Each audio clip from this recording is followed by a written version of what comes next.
Assalamualaikum warahmatullahi wabarakatuh. Selamat pagi pemirsa dimanapun Anda berada. Senang sekali saya Widya dapat menyapa Anda dalam obrolan 24. Bincang kali ini kita akan membahas tentang pelayanan publik masa kini, dan tentu saja kita sudah menghadirkan narasumber kita di sini, Bapak Syamsul Bahri selaku petugas dari pelayanan publik. Selamat pagi, Pak. Selamat pagi Mbak Widya. Dan kita di sini juga sudah menghadirkan pengamat dari pelayanan publik, yaitu Bapak Naufal Kurnia. Selamat pagi, Bapak. Selamat pagi Mbak Widya. Ya, dan juga bagi pemirsa yang ingin berkomentar bisa langsung ke media sosial kami, yaitu di @obrolan24. Baik, saya ingin ke Bang Syamsul terlebih dahulu. Bapak Syamsul, bagaimana sih pelayanan publik masa kini dari sudut pandang Bapak sebagai petugas pelayanan informasi publik? Oke Mbak Widya, seperti yang Mbak Widya sampaikan tadi, pelayanan publik masa kini tentu erat kaitannya juga dengan perkembangan teknologi, begitu ya Mbak Widya. Izin Bang, suara banget terangnya. Di-mute nggak sih? Enggak. Apa kurang dari? Aman Bang? Aman. Tes. Masuk. Oke Mbak Widya, seperti yang Mbak Widya sampaikan tadi bahwa pelayanan publik masa kini tentu erat kaitannya dengan perkembangan teknologi, begitu ya. Jadi pelayanan publik saat ini tentu sangat erat kaitannya bagaimana teknologi ini bisa dimanfaatkan seluas-luasnya untuk memberi kebermanfaatan kepada masyarakat dalam mengurus dokumen kependudukan. Contohnya saja mungkin masa kini kita sedikit mungkin menemukan pelayanan publik yang dilakukan secara manual dengan sistem antrian yang begitu rumit, yang tentunya menghabiskan waktu dan sumber daya bagi pengguna layanan itu sendiri. Saat ini juga kita perhatikan begitu banyak kebijakan inovasi yang memberikan kemudahan pelayanan kepada pengguna layanan, seperti mungkin pelayanan jemput bola, terus pelayanan online yang kita cukup dari rumah saja, duduk-duduk santai, tinggal bermainkan gadget kita sudah bisa mengurus dokumen kependudukan ataupun dokumen pelayanan publik lainnya.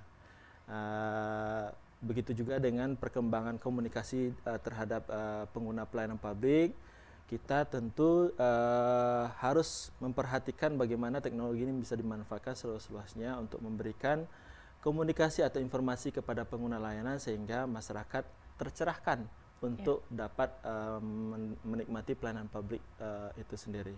Mungkin itu Mbak Widya. Ya, baik, berarti kalau misalkan kita sekarang sedang melakukan pengurusan KTP atau pengurusan kartu keluarga itu bisa dari rumah aja ya, Betul Bapak? sekali Mbak Widya. Saat ini seluruh pelayanan publik itu sudah mengakomodir pelayanan secara online. Apakah itu melalui sebuah aplikasi sistem informasi ataupun mungkin masih ada yang menggunakan secara WhatsApp, karena memang mungkin WhatsApp ini kan cukup familiar gitu kan.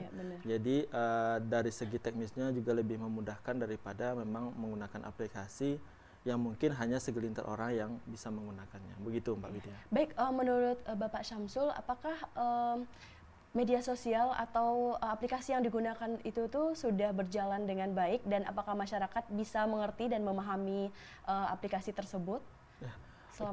Selama yang saya dapat pahami sebagai pemberi layanan, apakah itu nanti aplikasinya dalam bentuk sistem informasi atau mungkin masih menggunakan media sosial seperti WhatsApp, itu cukup banyak diminati oleh khususnya mungkin anak-anak muda gitu kan, karena memang salah satunya penggerak adalah anak-anak muda untuk bisa menggunakan pelayanan online ini, karena mungkin kalau untuk pelayanan-pelayanan seperti kepada menyasar masyarakat khusus seperti lansia atau yang lain, itu biasanya Dinas Dukcapil, kalau saya di pelayanan publik, itu memiliki inovasi tersendiri untuk dapat menyentuh masyarakat seperti itu. Namun untuk yang masyarakat yang contohnya yang melek teknologi itu kan, itu sangat digandrungi karena memang mereka cukup di rumah saja, mereka bisa menikmati pengurusan dokumen kependudukan secara real time dan juga secara online gitu, Iya, Mbak Widya. baik. Terima kasih Bapak Syam. Mungkin di dalam kita melakukan pelayanan publik, tentunya ada kendala-kendala yang dapat ditemukan. Bapak Syam pernah nggak sih punya pengalaman seperti kayak orang yang ingin melakukan atau mengurus KTP, apakah atau dokumen lainnya itu tuh mengalami kesulitan dan prosesnya rada panjang gitu, Pak? Oke. Ya, sebenarnya kebanyakan kesulitan-kesulitan dalam pelayanan publik itu adalah informasi terhadap masyarakat. Iya, Di sini saya memandang komunikasi pelayanan publik itu memang sangat penting, iya benar. karena memang intinya itu bisa menyatukan frekuensi antara pengguna layanan dengan pengguna layanan. Ketika mungkin sebuah instansi pelayanan publik memberikan sebuah program atau inovasi untuk memudahkan masyarakat, itu memang membutuhkan strategi komunikasi yang baik agar masyarakat memang memahami serta dapat menggunakan inovasi atau program tersebut. Nah, ketika masyarakat memahami atau mengetahui segala informasi terkait program itu sendiri, tentunya masyarakat akan mereka itu menggunakan pelayanan online, terus mereka nanti mendapatkan kepuasan secara langsung setelah mereka menggunakan pelayanan online gitu kan. Jadi saya memandang komunikasi pelayanan publik itu memang harus ditata terlebih dahulu sehingga masyarakat benar-benar melek informasi dulu, sehingga pelayanan publik yang diharapkan itu memang bisa kita dapatkan, begitu mungkin Mbak Media. Ya baik, kalau seperti untuk informasi media sosial atau informasi aplikasi itu tuh, apakah masyarakat itu harus ke kantor terlebih dahulu atau bisa ada punya sosial media yang bisa diakses untuk menjelaskan ini bagaimana nih, ini kita mau urus ini bagaimana, apakah itu ada Iya, di nah itu dia Mbak website-nya? Widya. Ya, Jadi yang seperti yang saya maksud tadi, bagaimana strategi ya, komunikasi ini siap. bisa kita olah sehingga contohnya mungkin kita menggunakan komunikasi kebijakan, karena memang di sebuah instansi pelayanan publik itu kan banyak kebijakan-kebijakan yang harus disampaikan kepada masyarakat. Nah, kebijakan itu bisa kita sampaikan ada dua macam, secara online ataupun secara Offline. offline-nya. Kalau secara offline itu biasanya di sebuah instansi pelayanan publik itu dilengkapi dengan berbagai informasi kebijakan. Jadi setiap ruangan itu ada berbagai informasi, apakah itu terkait dengan tata cara prosedur, persyaratan, durasi pelayanan gitu kan. Bahkan sampai nama petugas pelayanan serta keterampilan petugas pelayanan itu semua harus dilengkapi. Iya. Nah, begitu juga dengan secara online, kita juga harus memiliki media sosial. Karena tidak kita pungkiri dengan perkembangan teknologi saat ini, media sosial menjadi satu-satunya media informasi yang begitu cepat dapat ditangkap oleh masyarakat pada umumnya. Jadi kita bisa mendapatkan informasi, memberikan informasi yang seluas-luasnya kepada masyarakat melalui media sosial gitu, Ya, Mbak baik. Widya. Oke, baik, cukup. Dan Bapak Noval, sebagai pengamat, Bapak Noval boleh sampaikan apa yang dapat Bapak alami atau Bapak amati selama ini, selama menjadi pengamat dari pelayanan publik ini, Pak. Dan jika ada pertanyaan nanti juga bisa disampaikan kepada Bapak Syamsul. Siap. Ya. Terima kasih kepada Mbak Widya. Ya, kita sama-sama mengetahui kalau pelayanan publik ini adalah suatu kewajiban yang harus dilakukan oleh penyelenggara daerah walaupun lembaga lainnya. Di sini kita mengetahui kalau hak dari setiap masyarakat itu untuk mendapatkan pelayanan publik yang baik. Iya, benar. Kita kembali lagi kepada tema yang tentang pelayanan publik di masa kini ini kan satu tema yang cukup menarik ya gitu kan, karena di sisi satu lain ada dampak baik dan dampak negatifnya. Kita ketahui kalau dampak baiknya tidak ada lagi antrian yang secara konvensional dilakukan oleh masyarakat di tempat-tempat pelayanan publik, tetapi negatifnya juga ada. Yang kita ketahui belakang ini ada juga kebocoran data yang dapat diakses oleh orang-orang tertentu dari badan layanan yang telah disediakan oleh pemerintah itu sendiri. Tetapi di sisi lain juga memberikan dampak baik. Terlebih dari adanya kebocoran data itu kan salah satu efek yang sangat luar biasa yang bisa merugikan baik pribadi ataupun golongan tertentu gitu kan, karena data pribadi itu sangat sensitif dalam pertanggungjawabannya. Yang saya amati selama ini tentang publik sebagai orang yang aktif yang mungkin di pelayanan publik itu sendiri, adanya seperti lembaga-lembaga eksternal yang melakukan pengawasan itu sangat memberikan dampak yang luar biasa, seperti yang kita tahu yang sekarang masih aktif adalah ombudsman gitu kan. Mereka memberikan baik klarifikasi atau menyelesaikan masalah yang dilaporkan masyarakat tentang malpraktek yang dilakukan oleh petugas, baik tugas layanan dari pemerintah maupun lembaga lainnya gitu kan. Di sini menjadi topik yang sangat harus kita saling mengerti gitu kan, karena lembaga ini adalah lembaga yang diberikan kewajiban oleh negara untuk memberikan hak kepada masyarakat gitu kan.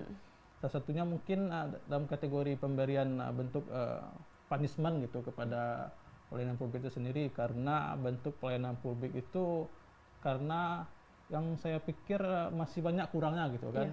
Seperti yang kita sampaikan tadi, masih adanya seperti adanya antrian gitu kan di tempat-tempat pelayanan publik ini kan, memicu adanya seperti calo gitu ya. Iya, benar. Betul. Ya, baik, mengenai tadi kebocoran data sepertinya menarik gitu ya. Itu bagaimana Bapak Syam menanggapi tentang kebocoran data orang atau golongan tertentu? Itu bagaimana itu, Pak? Oke, terima kasih Mbak Widya. Memang menarik sih terkait dengan pelayanan publik masa kini, tentu seperti yang kita sampaikan kaitannya erat dengan perkembangan teknologi. Kita juga tidak bisa menolak ketika kita bersentuhan dengan teknologi, tentu ada resiko yang berkaitan dengan teknologi. Yaitu dengan kebocoran data. Kebocoran data itu memang bisa saja terjadi, bahkan bukan hanya di pelayanan publik saja, namun di setiap bidang lembaga itu bisa saja lembaga tersebut mengalami kebocoran data. Nah, seperti kita ketahui bahwa kalau di pelayanan publik khususnya di Dinas Dukcapil itu kan menjadi dasar dalam setiap pelayanan publik dasar, seperti pendidikan atau kesehatan itu kan. Nah, karena inti dasar data itu dari Dukcapil, dari pelayanan, tentu yang lebih berisiko kena kebocoran tentu data Dukcapilnya kan. Nah, karena memang itu sumber datanya gitu kan. Namun demikian pemerintah tentu dalam hal ini kementerian terkait atau Kominfo gitu kan, pasti mensiasati bagaimana kebocoran data ini tidak terjadi di kemudian hari gitu kan. Tentu seperti dengan peningkatan keamanan data dalam integrasi datanya gitu kan. Kalau di Dinas Dukcapil itu sendiri itu banyak sekali penerapan teknologi keamanan data yang saat ini digerakkan oleh Dirjen Dukcapil seperti. Oke, baik, kita tahan dulu Bapak Noval dan juga Bapak Syamsul, dan kita akan kembali setelah jeda pariwara berikut ini.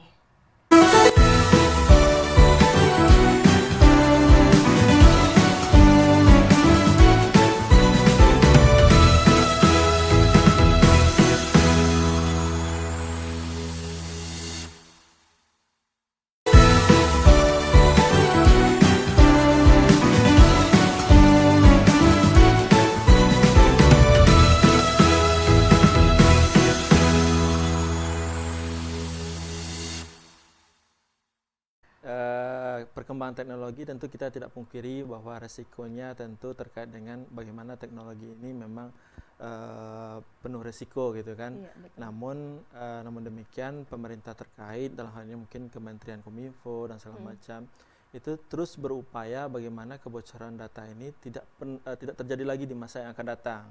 Seperti mungkin saat ini banyak yang digerakkan itu penerapan standar ISO yang khusus memang mengamankan data-data kita gitu kan. Karena memang kalau untuk pengamanan data tentu mereka yang berkaitan dengan ibaratnya bagian teknologinya gitu kan. Mereka yang berkecimpung di situ, mereka menyiapkan segala prosedur terkait dengan keamanan data. Nah, kembali ke topik tadi bahwa sejatinya resiko keamanan data tadi tentunya tidak membuat kita menolak untuk menggunakan teknologi gitu Mbak Widya. Jadi saya menganggap risiko kebocoran data itu sebagai suatu yang biasa yang mungkin bisa saja terjadi, bukan hanya terkait dengan di instansi pelayanan publik ya, saja benar. gitu. Iya, baik. Mungkin itu Mbak Widya. Boleh Bang Noval untuk tanggapan dari Abang tentang kebocoran data tadi? Silakan Bapak Noval. Terima kasih Mbak Widya. Ya, sama-sama kita pahami kalau memang kebocoran data ini adalah suatu hal yang harus kita lakukan secara pengamanan secara bersama gitu kan, baik penyelenggara pelayanan publik maupun masyarakat sendiri gitu kan. Dikarenakan mungkin kurangnya sosialisasi dan pemahaman dari masyarakat tentang penggunaan teknologi saat ini mungkin memberikan dampak yang luar biasa. Kembali lagi kepada peran masyarakat itu sendiri untuk penggunaan data pribadi, baik dalam penggunaan layanan publik itu sendiri, ini sangat menjadi problematika kita semua gitu kan. Banyaknya, mohon maaf gitu kan, seperti ketidaktahuan masyarakat itu sendiri Iya, atas betul sekali. penggunaan layanan gitu. Ini PR kita semua dalam menyelesaikan konflik atau masalah tentang kebocoran data itu sendiri. Saya pikir masyarakat harus ikut bijak dalam penggunaan teknologi. Ya benar, tidak mudah langsung memberikan informasi data itu ya Iya, Bapak Noval, betul. Kalau boleh menambahkan juga Mbak Widya, ya? Boleh. sebagai bentuk edukasi selaku penyelenggara layanan kepada masyarakat tentunya gitu kan, karena memang semua data itu bersifat pribadi dan mereka memiliki kewajiban untuk mengamankan datanya masing-masing. Jadi mereka harus peduli dengan datanya, jangan serta-merta mereka begitu mudah untuk membocorkan data sendiri. Contohnya mungkin kebiasaan selfie, kadang pakai KTP. Iya benar. Nah itu kan rawan sekali penyalahgunaan oleh orang-orang tertentu, bisa untuk pinjol segala macam gitu kan. Kadang euforia selfie pakai foto, pakai KTP gitu kan. Nah itu hal-hal seperti itu memang masyarakat harus tahu dan juga peduli, jangan sampai nanti hal-hal sepele seperti itu mereka tidak ketahui dan akhirnya berujung pada penyalahgunaan data pribadi gitu mungkin Mbak Widya kalau untuk edukasinya. Baik, mungkin itu tadi terkait tentang kebocoran data. Dan ini seperti sebagai masyarakat awam nih Bapak Syamsul, saya ingin bertanya nih. Ini kadang kita pernah nih menemukan kejadian kalau misalkan kita ke bagian pelayanan publik, maaf boleh disebutkan Bapak di Boleh, silakan. kita ke Contohkan Dukcapil saja. nih, benar kan kadang petugas itu tidak semuanya bisa memberikan informasi yang detail dan jelas.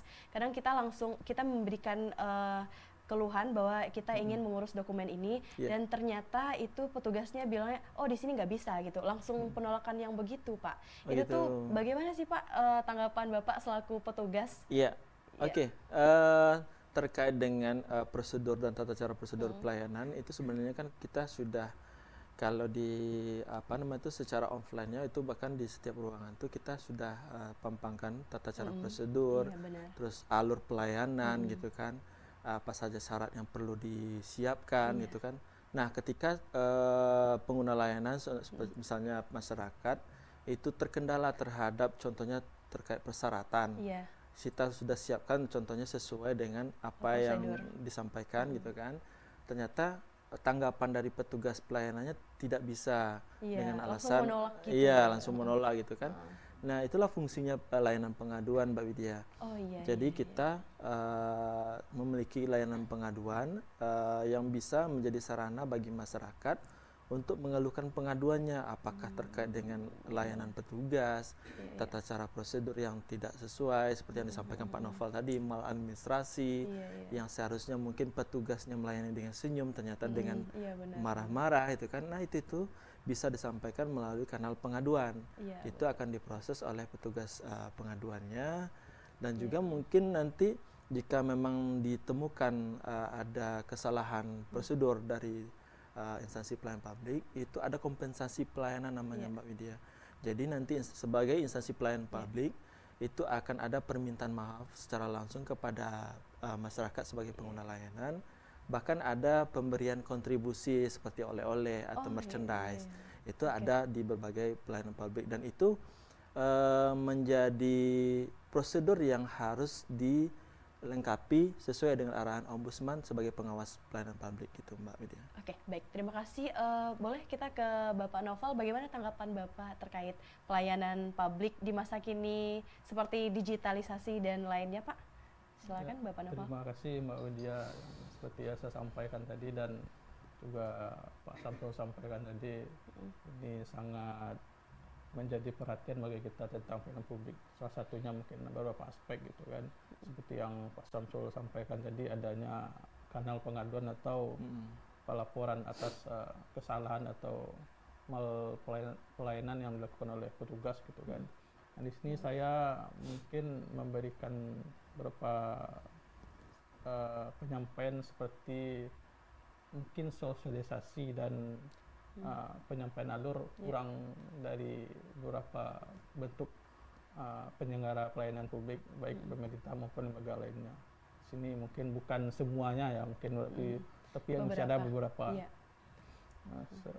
Dan saya juga memberikan tanggapan atas penyampaian Pak Samsul tadi tentang mekanisme pelaporan itu, seperti alurnya, prosedurnya mungkin sudah ditempelkan di tempat-tempat yang mungkin menjadi tempat di mana masyarakat itu kan secara langsung untuk datang ke kantor gitu kan, seperti yang saya harapkan di setiap republik itu ada seperti call center gitu kan, secara real time masyarakat bisa menghubunginya gitu kan, jadi koordinasi secara langsung akan lebih bagus itu kan, komunikasi yang baik yang perlu dibutuhkan oleh republik khususnya di pemerintahan gitu kan. Baik, pemirsa, kita sudah sampai di penghujung acara. Untuk itu, mengenai tema ini, kami persilakan kepada masing-masing narasumber untuk memberikan kesimpulan. Dan kita persilakan terlebih dahulu Bapak Syamsul Bahri. Oke, terima kasih untuk kesempatan yang diberikan oleh Mbak Widya. Tema tadi pelayanan publik masa kini ya, Mbak betul Widya. sekali. Nah, kesimpulan akhir dari saya selaku mungkin petugas pelayanan publik, bahwa pelaksanaan pelayanan publik ini sampai nanti akhirnya dapat berkategori bagus atau baik itu kan membutuhkan peran setiap pihak.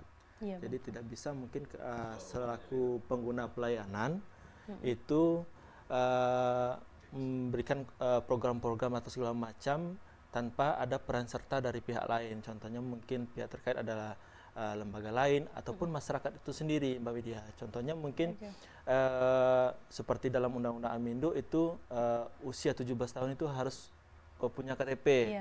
Nah, itu kan dibutuhkan sebuah kesadaran dari masyarakat untuk mengurus kependudukannya. Nah, peran seperti itulah yang dibutuhkan dari masyarakat agar nanti tercipta pelayanan publik yang benar-benar diharapkan gitu, Mbak Widya.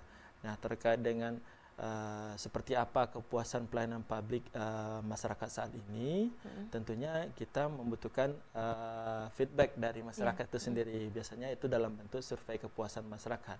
Jadi kita butuh saran dari masyarakat untuk perbaikan, masukan dan saran untuk perbaikan pelayanan publik di masa yang akan datang gitu, mungkin Mbak Widya. Oke, mungkin baik, cukup untuk itu kepada Bapak Novel kita persilakan untuk memberikan kesimpulannya, Pak. Terima kasih Mbak Widya. Menurut saya atas perdebatan atau perbincangan obrolan kita hari ini sangat menarik ya tentang pelayanan publik masa kini. Mungkin yang dapat saya sampaikan yang pertama dalam menjaga keamanan, mungkin keamanan data pribadi itu sangat penting untuk baik penyelenggara pelayanan publik untuk meningkatkan keamanan tersebut.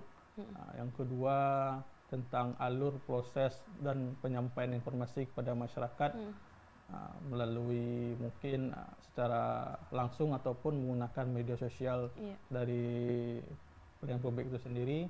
Yang ketiga mungkin tentang kanal pengaduan atas pelanggaran atau penyalahgunaan dalam penyelenggara pelayanan publik itu sendiri. Ini sangat dapat membantu untuk meningkatkan pelayanan publik kepada masyarakat. Dan yang terakhir mungkin yang saya setuju dengan Pak Syam tentang survei pelayanan publik itu, ini adalah bentuk sebagai keterbukaan dari pelayanan publik itu untuk menerima keluhan baik masukan maupun perbaikan yang disalurkan langsung oleh penerima layanan itu sendiri gitu kan. Di sini dalam hal khususnya dalam pemanfaatan teknologi di masa sekarang. Sekian Mbak Widya. Oke, baik, terima kasih atas penjelasannya dari Bapak narasumber kita, dari Bapak Syamsul Bahri selaku dari petugas pelayanan informasi publik, dan juga terima kasih kepada Bapak Noval selaku pengamat dari pelayanan informasi publik. Dan intinya pemirsa, kita di pelayanan publik ini tentunya butuh dukungan dari masyarakat juga, dan tidak hanya dari petugasnya saja, tentunya kita sebagai masyarakat awam juga harus memberikan dukungan kepada petugas pelayanan agar pelayanan publik dapat memberikan informasi yang lebih baik, dan semoga informasi dari kita ini dapat bermanfaat bagi pemirsa di rumah. Terima kasih telah menyaksikan obrolan 24 kali ini. Saya Widya selaku host hari ini, dan segenap kru yang bertugas pamit undur diri. Wassalamualaikum warahmatullahi wabarakatuh.